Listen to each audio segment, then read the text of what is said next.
So the measurement for this head tie is 70-30. So to get your 70-30, you have to fold the head tie into two, giving you a 50-50, and then you fold into two again. That's into four. In total, that will be 25-25.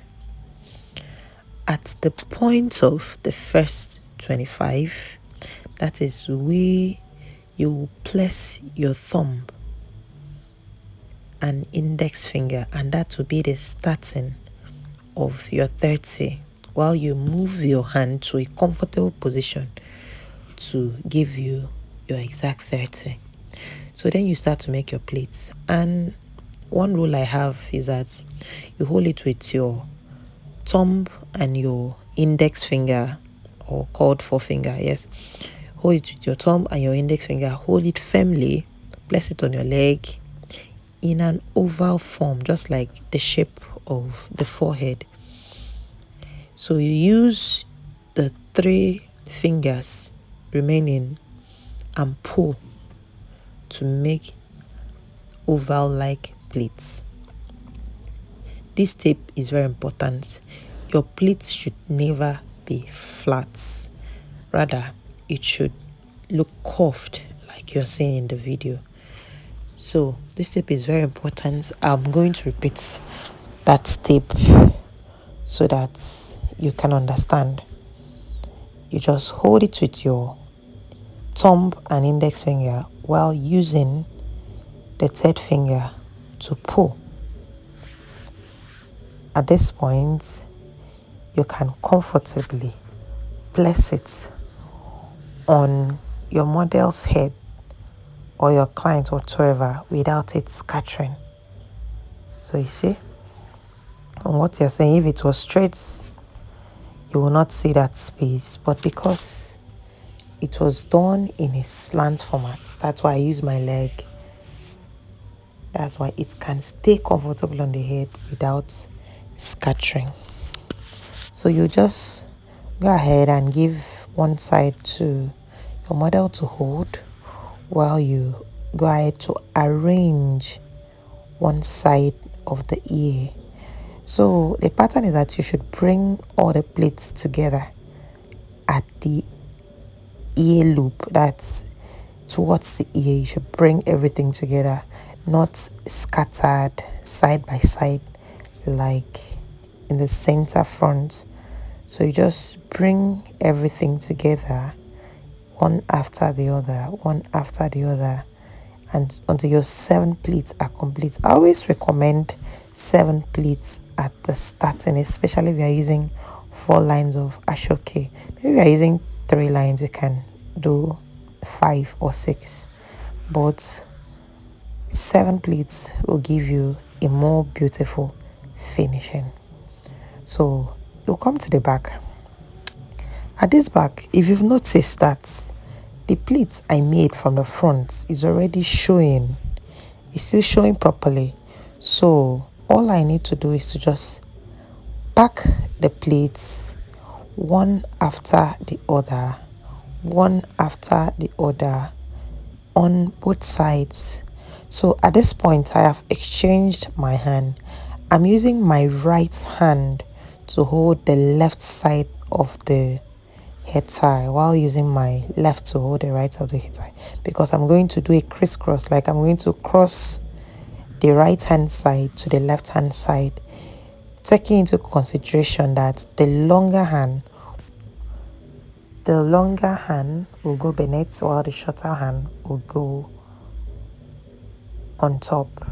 So make sure that you still follow the patterns of your pleats. That's the pleat you started with from the beginning. You give it to your client to hold, while you hold the longer hand to form your base. So to start your base, the technique I normally use is to find 2 pleats. You don't need to find the pleats because the pleats is already formed from the pleat you made from the beginning, that's from the front. So you just need to highlight 2 pleats to just give you a base of what you're going to do. Place it firmly on the last pleats, when you place it firmly, you just let your client or your model press the 2 pleats down on her ear loop with her 2 fingers, just pressing and not putting her fingers under it, just pressing it down with 2 fingers while you move on to tie. The idea is that for the front pleats, the pleats are laid side by side, but for the frame, that's the top pleats, the pleats are laid on top of each other. So I'll come to the back. When I get to the back, remember I still have my pleats, so I'm just going to pick from the center and then try to create a loop. But then for this particular loop, I'm going to let the longer hand, that's the supposed longer hand, to come on top while the short hand will go beneath. That's like the reverse of what we did at the beginning. So I'm just going to let the supposed longer hand, which is now a short hand now, to be on top while the other one goes beneath, and then I will make a loop. I'll tie a firm loop. So to make it firm, you don't tie too much, you just gradually until your client confirms that it's firm. So to also avoid a visible loop on each side of the ear, you drag one side of the loop or the sides of the loop to the center of the back, that is the backbone.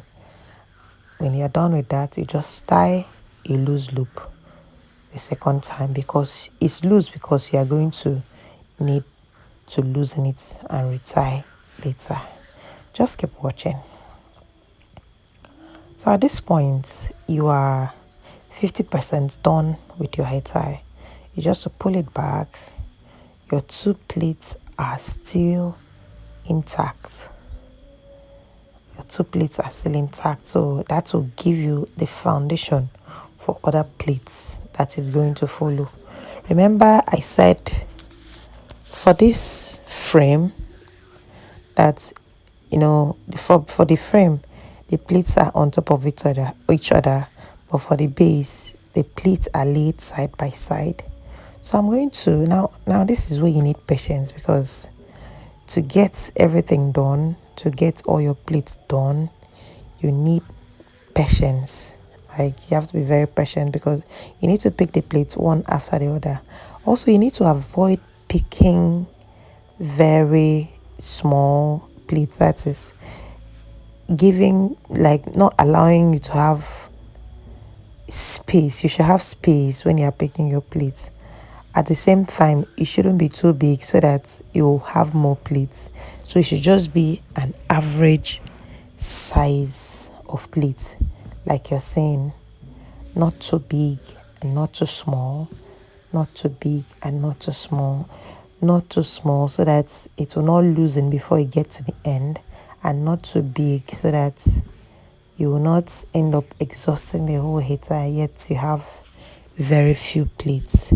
So you just continue to do that and continue gradually building up your pleats, gradually building up your pleats till you are almost at the end of your hair tie. So that is what I'm just doing here. Just when you pick from the center, you take it to the both sides. You shouldn't hide any pleats. You shouldn't also miss any pleats. So every pleat should follow from the center to both the lefts and the rights. That is what I'm just still doing. Just picking at the center, controlling it to the lefts and to the rights. That is what I'm literally just doing here until I'm almost at the end of the hair tie. So because I am at the end of the hair tie, I'm just holding it with my two hands to create the remaining 3 pleats, to just put it on the top of the last pleats. So this technique makes the work a bit faster because I'm using my two hands to control the hair tie while still making the pleats. So at this point, we are almost as good as done because we've completed, let me say, 90% of the work. What is just left here is just to just put the finishing touches. That's to perfect your work. If there is any pleat that is not laid properly, you now try to lay it well. There is really no much work left here, although this is actually what determines what makes the difference between a good stylist and a bad stylist, because you shouldn't be in a hurry. You should just take your time and gradually perfect your work. This is also the points where you give heights if you wanted heights with the hair tie. But this is actually a beginner's class. I was just showing my students. I didn't want to start boring them with all the whole height technique, so I'm just doing a basic round gele for maybe an Asoke girl. So we just keep loosening and tightening, keep loosening and tightening, keep loosening and tightening, just trying to perfect the whole work. So I noticed that place is feeling loose. I need to pull it in so that it will not feel very loose like that, because I want the both side of the ears to look the same, not one side looking loose and one side looking firm. So I will go to the back to pull it. Just watch the video and see how I pulled. If you notice, that place I'm holding, that is what controls that flap of that hair tie. So if I pull that point, that flap will go inside. See, look at, I think you should understand what I'm doing here. Just pull and pull and pull and pull until you have the firmness you want. Rearrange and rearrange, and they just continue. So you're done with one side. So you see, that place is no longer falling the way it was falling before now. So you're done with that side. You will just have to go to the other side and continue the same thing. Although this side is always a bit more tacky because you're not just doing a normal arrangement. You have to take it back to the back and tie. So I'm just trying to put the finishing touches and just pull things together. So this is the point where you tie at the back. Remember the second loop I said you should tie loosely. Okay, I said that because I knew I'll come and lose it. Most times I could tie a whole hair tie without having to put any pin, because if I just carry that loop and just place it, if it was long enough, I would just tie the second loop again. But at this point, I think I added pin. Let me see. I think I added pin because the loop wasn't long enough to cross to the other side. So I just added one pin to hold down the loop while I tie the second loop again firmly this time, because I'm not going to loosen it again. When you're done, you have to come back to check if your work is neat at the front. So I realized there was still a little hook. I realized there was still a little loop at that place showing. So I noticed that I didn't pull that loop well to the center of our back, so I had to pull it again.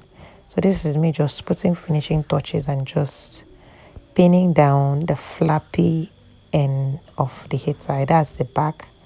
Just trying to finish the back, and voila, our hair tie is ready. So I feel like the hair tie is too much to our front, so I'm just going to place my hand. If you notice the way I'm placing my hand, that is just the way you place your hand to pull hair tie. On no occasion should you put your fingers under the client's head or under the hair tie. Just place two of your two hands on the client's face and pull, and let your hair tie always show the hairline. It shouldn't come very close to the eyebrow. It shouldn't also spoil your makeup, so you have to be very careful when you are working on this. So that is how to tie the round gele. I hope you like my videos. Please like